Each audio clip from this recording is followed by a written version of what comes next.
Hi, what I want to talk about in the next couple of minutes is basically what makes for a really great training session. Well, the first thing has to be the instructor. There are several factors that make for a great training session.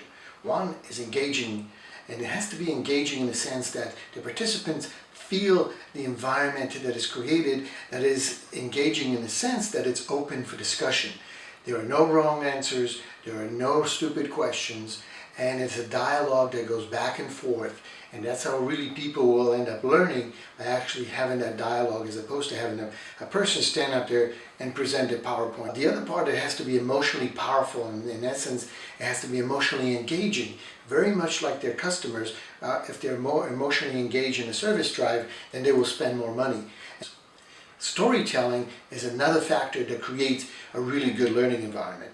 Now, what people do is they'll remember a story long term. The next question that I want to talk about is basically how to handle resistance in a training session.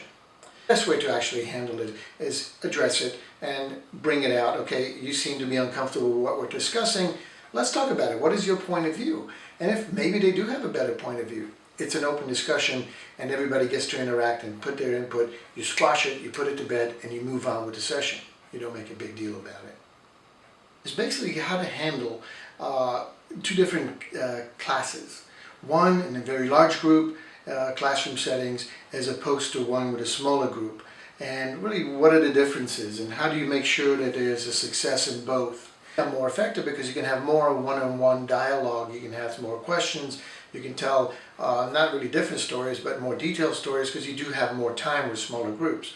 In the larger groups there'll be more discussions, more distant discussions, so I would vary. But the key thing is to keep the participants engaged, to keep the environment open, honest, and down to earth in the sense that nobody feels threatened, everybody feels that they have a saying in it, and the more you engage them in that sense, both sessions can be very, very successful. So depending on the topics that we cover, depending on the group dynamics, but the dynamics is depending how you set up the room, because if you set the room up in different ways, like I said, as opposed to classroom, least effective, pods, probably most effective, discussion, U-shape. So if we do it in that sense, then we have a successful meeting. So how the room is set up is important in larger groups.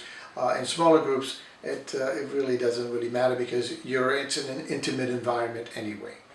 So basically that's how you handle large and small groups.